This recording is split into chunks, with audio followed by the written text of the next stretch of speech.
how can you cultivate more kindness to yourself? Like, how can you actually speak to yourself with respect? Mm. That shifts everything. That's like the foundation of making the positive changes that you're looking for, Yeah. and that you're outsourcing to other people. Yeah. You have that strength.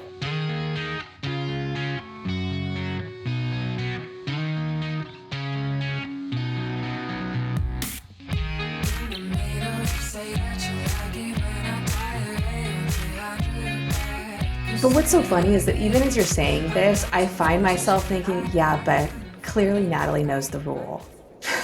Yeah.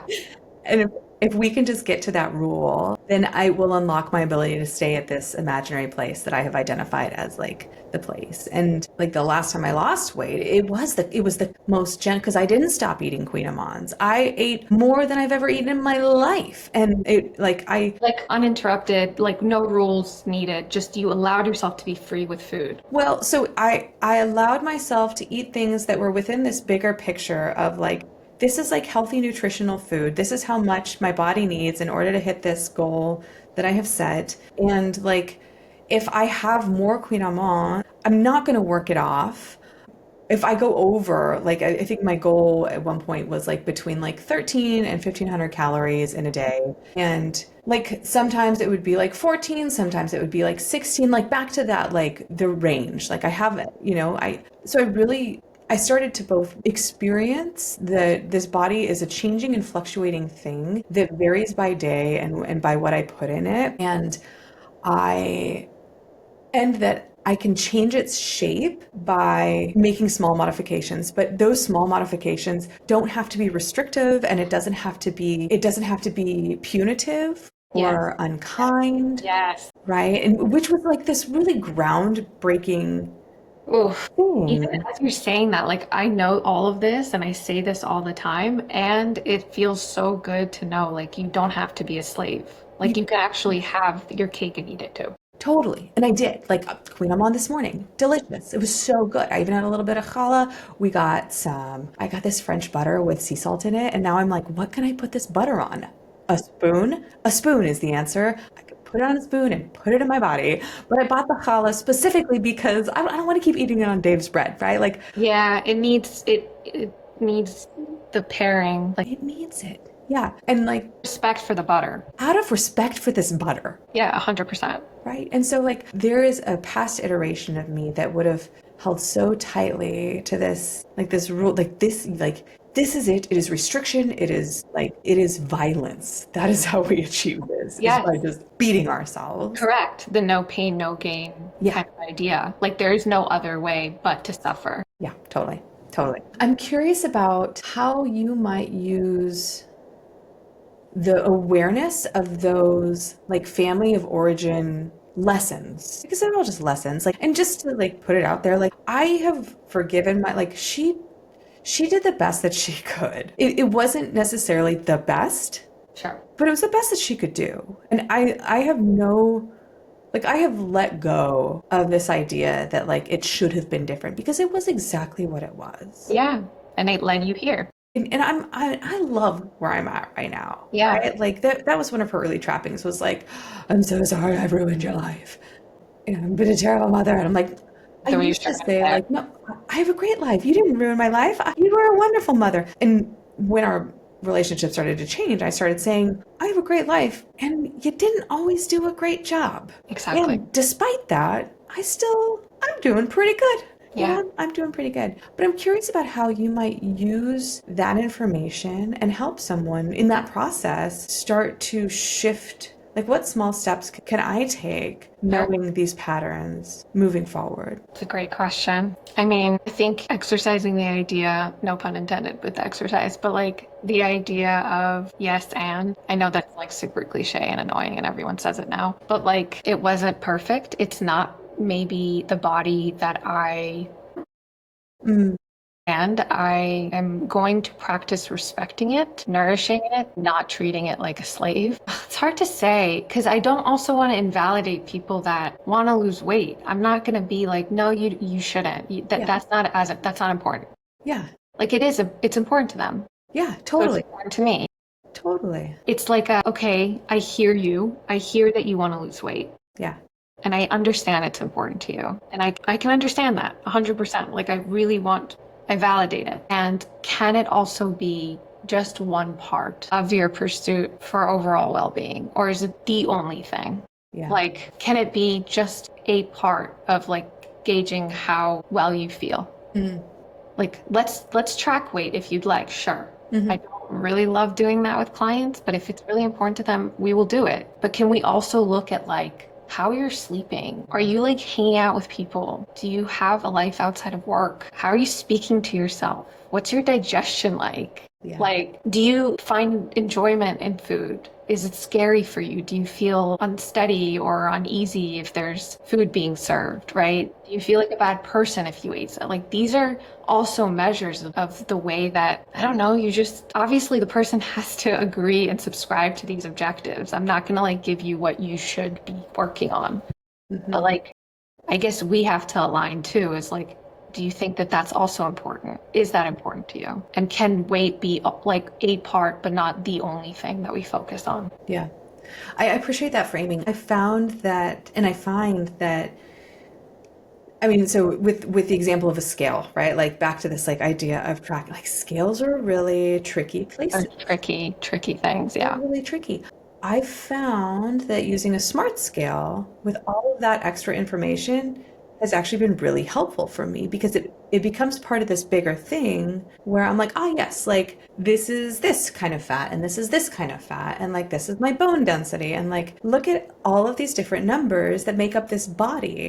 It's really cool. So you use a smart scale at home? Yeah, totally. And it like separates like what your weight essentially is comprised of. It's not just like, this is just one number and it is who you are. It's like, no, this is what makes up your weight. Yeah, totally. I love that. So what are my, it has, what is this? Where? No, what is happening? Is it body measurements? Actually, it only comes up when I, wait. So it gives you weight, change, body composition. Here we go, body composition. So it gives me BMI, body fat, skeletal muscle, muscle mass, muscle storage ability level, protein, BMR, fat-free body weight, subcutaneous fat, visceral fat, body water, bone mass, body type, and then my metabolic age. It has me a year older, which we're not a fan of that, but It's not great, but right? Like wouldn't make you feel great about yourself. no, but it also says my body type is fit. So I'm like, huh, isn't that interesting? According to an equation, like how does it determine that? No, so it sends electrical impulses up my toes. Basically, it's magic. It's probably working with ChatGPT in some capacity and with statistics and all of which are domains that are beyond my scope. So yeah, so it is helpful to have the like all of the data, and I'm within the green for everything, but I'm on the high side of the green and we want to be right in the middle of the green because that's Always do better.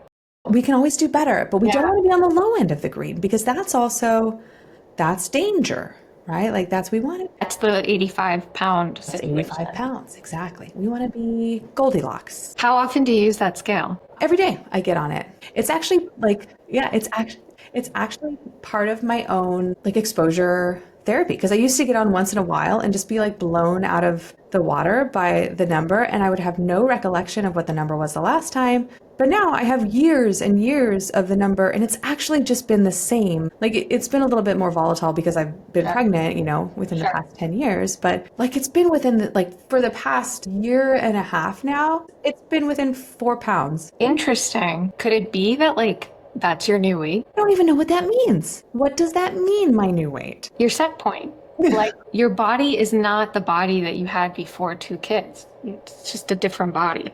What if I You're literally carrying the cells of your daughters in you for the rest of your life. What does that mean? Is that what you were asking? Yeah, what does that mean, set point? Okay, well, there's a lot of different theories. I'm not like the super expert. I don't read the research. Okay. It's not. But a set point is where your body's most happy, give or take like 5 to 7, honestly, pounds. Like not even.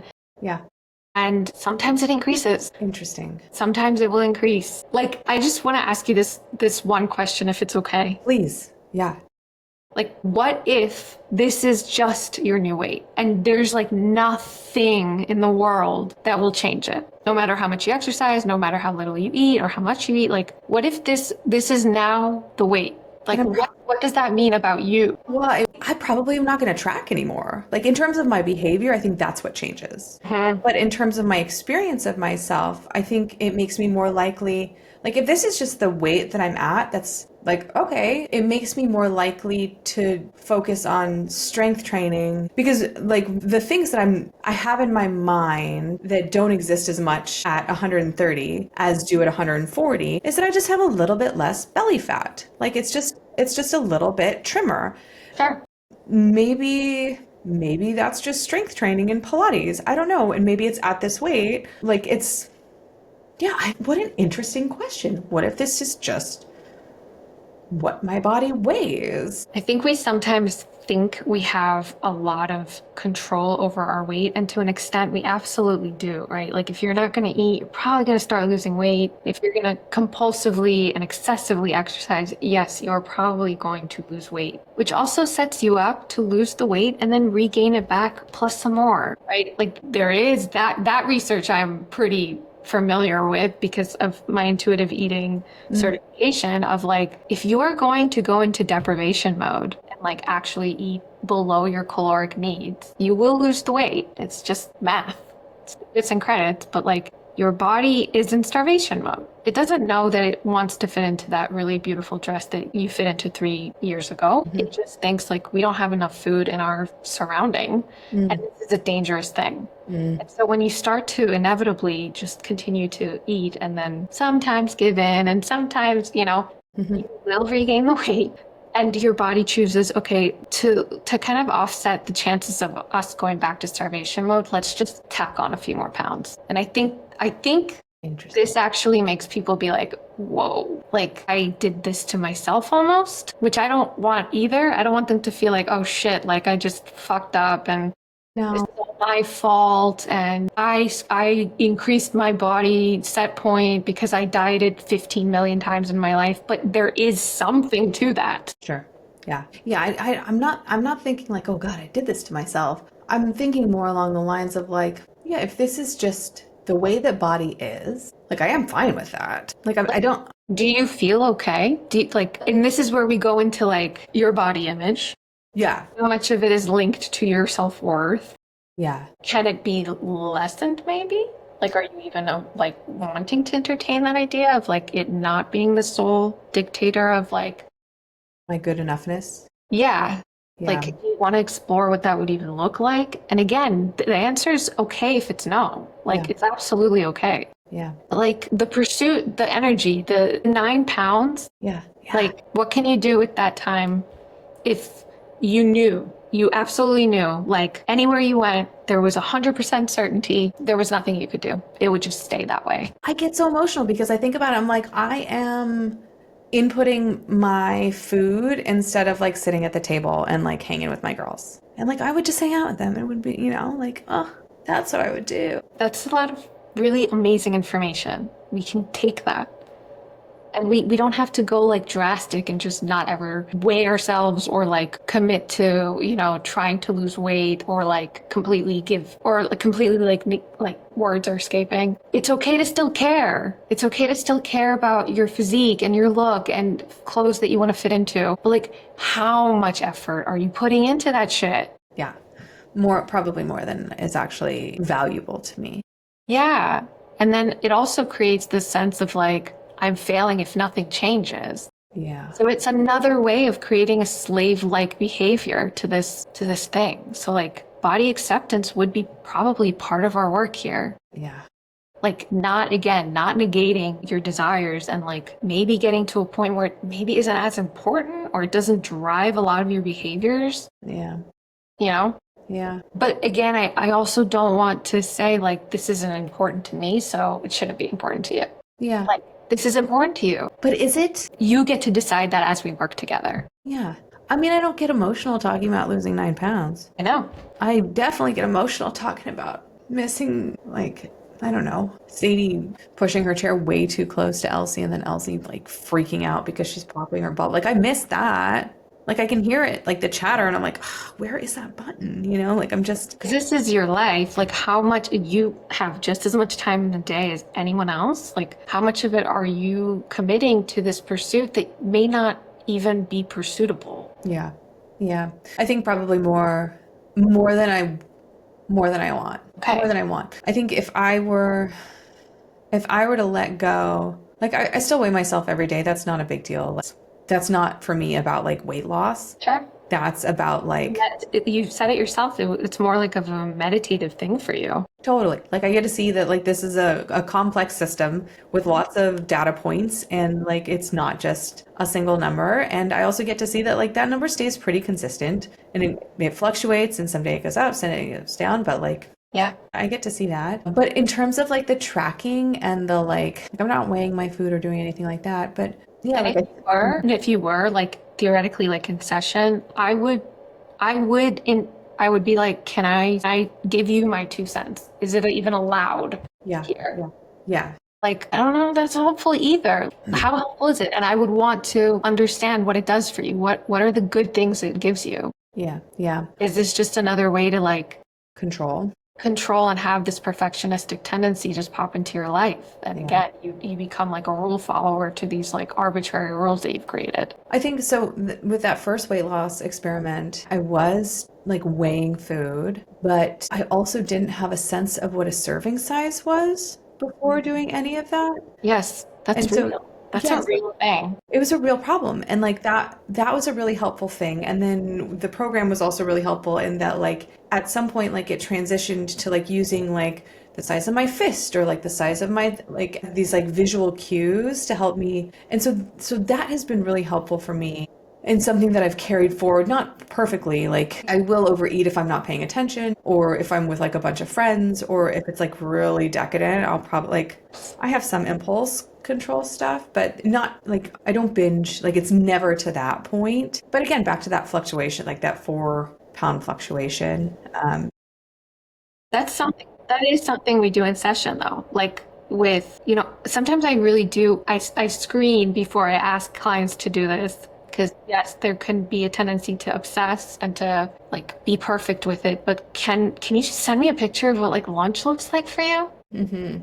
And then we talk about it. Mm-hmm. Talk about it. And then if they want, I give them my 2 cents and I kind of give them a little bit more structure if they need that. It's not just like, just feel your way. Like there is some structure if that person needs it, Yeah. of like using visual cues and empowering yourself to know what's enough for you in structured ways. Well, and I imagine that's even more helpful when you're working with someone who has like a really complex eating history that like those were never like that was never taught to me, right? Like that like listening to your body, like are you full? Yeah, you don't have to eat anymore if you're not full, right? Like that We sort of didn't even get into that part. That's a whole other like part of it. But yeah, like how was food presented to you? How was like, did you have meals together? All of that. We talk about that too. And that's a huge part of like how your eating behaviors evolved over time. yeah. I think my biggest takeaway from this time with you is that like it's so easy to meet with a nutritionist or a dietitian who is like and to have this very concrete idea about like this is the number. And then part of what I hear you doing in our work is really saying, okay, well that number is like when it is a number and like let's look at all of the environmental and like contextual experiences and cues and lessons and expectations and let's look at all of these things that both contribute to your pull to have that number but also contribute to the behaviors that may make achieving that number difficult or may make it possible. And so not necessarily saying like, yes, we'll do it. But what I think you've been really skillful at doing is helping me like clarify what some of my values are around weight loss and recognizing that like it has nothing to do with being 130 pounds. It has to do with being like in this healthy body and being with my girls because that's also, oh, I just think about it now, right? Like my parents don't get to be with their grandchildren. My mother for her own reasons. Yeah. Bless her heart. But like That's like a Southern thing now. yeah, I Bless know. her heart. I bring it in. I try to do like high hair and then like the occasional like southern thing. But like it is really important to me to yeah, to like juice the lemon and like get as much time with them as I can. Yeah. Which means I have to take care of my rental unit, you And know. it can mean something different altogether than losing those 9 pounds. Totally. Like if yeah, that's really helpful. It's weird.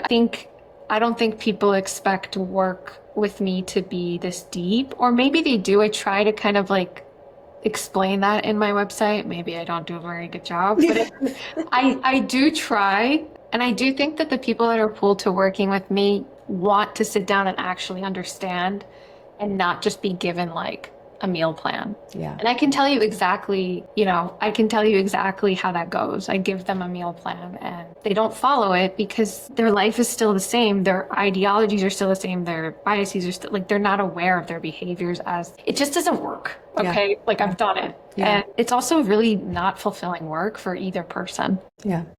Nobody honestly wants to be told per se what to eat, when to eat, how to eat. It's you're outsourcing your very own like autonomy. Yeah. Yeah. I mean, back to that place where like I'm just following rigid rules. Right. It's just another rigid rule to follow that like evaporates the second you stop following it. So the idea, like when I know that we're like good, you're like, you're good, go on with your life, swim away, Yeah. is like when you're like the things that were so important to like urgently to like solve when Yeah. you first came in Yeah. are like whatever, like Yeah. it's easier and it flows better. There's more acceptance. I see like indicators of progress where like the person is just like very, very, their life just blossoms. Mm. I think you see the same in therapy. Yeah. They have more friends, they have more meaningful connections. They don't obsess over everything that they're going to eat or when they're going to work out or how they're going to work out or what, like using their genes from 4 years ago to gauge if they lost or gained weight. Mm-hmm. They're freer. They're freer. And even then, we continue to just maintain a relationship to check in. Mm. Some of my clients I've seen for years and they're doing amazing and they like to just check in. And again, I think that's very similar to the experience you have in therapy too, right? Yeah. You're very good at what you do. Here's what I'm going to do. Okay. I am going to erase the app that I had downloaded again to track. Oh yeah, you're the cold turkey person. I am, which is also part of my all or nothing approach to life, but I am still gonna weigh myself and like be mindful of what I eat but I don't know that I don't know that I want to spend my time like that. I would love to like a follow-up from here would be like, how's it going not tracking? Okay. Oh my God. And Okay. then you might be coming back and saying like, I hate it. I feel like I'm out of control. And then we get into that. Yeah. How long would the follow-up be? Follow-ups, I mean, we kind of decide that together. That's another thing. I'm not like, you have to see me once. No, it's like, I think once a week would be good right now. And usually when we first start, it's like a once a week thing just to like get to know each other, build rapport. So probably once a week for now with the intention of like lowering the frequency so you can like go live your life. Sure. But yeah, that accountability and that like time, really allotted time to reflect, to adjust, to tweak, to understand, like that's what we do. Love it. So give me if someone is considering working with a nutritionist or a dietitian, what's a small step that they can take either in preparation for that or, yeah, that's it. That's the question. I think it's similar to the approach that one takes when they're contemplating therapy, or I would imagine everyone probably gets to therapy in one way or another. There's no right way, but you have to be at a point, or not have to, but I would recommend that you be at a point where you're open to change, you're ready for it, you want something different, and you're willing to get really curious, and you have the capacity in your life to do so. There are times where it's just, there's too much going on, so you have the capacity, the energy to like be open and actually give yourself time to like understand yourself first and foremost. And then it's just logistics, like ask around and like do some research and read the profiles and do the discovery calls and get your list of questions. You know, Yes. it actually takes a lot of time to find a good provider. Yeah. It's a relationship. You're essentially dating. I should really like work with a dietitian or a nutritionist is plunking around in the back of your head. Before you even start looking, a small step that you can take is maybe just to write down on a piece of paper, am I open and ready to make actual changes in my life, or do I just think I should? Yeah. And depending on what that answer is, that'll kind of guide your next step, right? Because if you just think you should, Yeah. maybe don't. Maybe don't. Maybe do, but know that going into it. Yeah. Right? That like what you actually are doing is like going towards something you think you should do versus something that you genuinely feel moved to like make changes for. I don't know. Yes and no, because you are motivated to lose those 9 pounds. And that is what you believe will get you, to your overall health and well-being being like perfect, right? So maybe that's your move. Your move isn't to understand why you want to lose the 9 pounds. So yes and no. I don't know. Okay. Yes. What you summed up was amazing. Sounds beautiful and really valid. But yeah. Yeah, I mean, I like the distinction between recognizing like, am I open to making changes in my life? Yeah, and changes that you wouldn't necessarily think to make, because people come in with that positive intention of like, yeah, I'm just gonna listen to everything you say and I'll do it. I'll do exactly what you say. Totally. And I'm like, I don't want you to actually listen to me at all.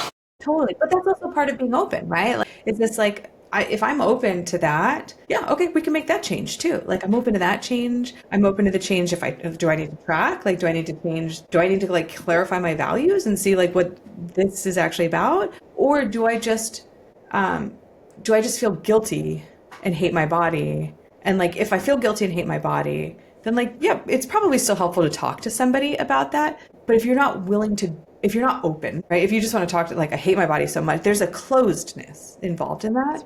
That's right. And frankly, my sense is that's really hard work to do with someone. If they're not ready. Totally. So like scale of 1 to 10, where like 1 is like, I'm laying on the couch tonight and that's it. Like, that's what I'm willing to do. It's the same thing I do every night. I'm not going to make any changes. This is it. And 10 is like, I will throw out my couch if you tell me like the couch is gone. Like, let's figure out like how to make my life different and how to like feel different about food, like gauging that and then going and then moving forward. Any greater than 0? Go. Really? Like curiosity. Yeah. Just like a twinkle of like, all right, what's going on here? Like, I like what I'm feeling, or I like that someone is asking me these questions and like making me really think, or like just curiosity. Yeah. Just anything above a 0. Okay. That's helpful. It's the willingness. I love it. I'm going to put together like a PDF to include in the show notes. Okay. That will have that scale on it. And I wonder if you will send me some questions that somebody might ask a dietitian or might be like having in the back of their mind as they're researching someone who is like a food specialist. And then we can offer that to listeners. I love that. I think that's really great. I think that can really help make somebody take that step. You're great. You're great. You're great. You're great. Nataly, where can people find you? If they want to find you specifically, where can they find you? Honestly, just Google my name and something will come up. But I did start my own private practice actually last year, and it's called C'est La Vie Wellness. And you can find me on my website. There's my contact information there. Beautiful. Beautiful. We'll list that in the show notes as well. Thank you. Thank you. Thank you for taking the time with me. I kept you for a little bit. I just kept you forever. I just loved this. It was like very personally helpful and meaningful. And yeah, you're great. Thank you. The best. That's my pleasure, truly. Okay, thank you for watching the Values Forward show. Hopefully you got something great out of this. Nataly's a star. We know it. We know why now. If you are 1 to 9, if you are more than a 0 and interested and curious about maybe starting to change the way that you relate to food or the way that you relate to your body, give her a call or check out all of our notes in the show notes, and we'll give you that PDF and help you take the next step that you need to take. Thank you so much. We'll see you in 2 weeks.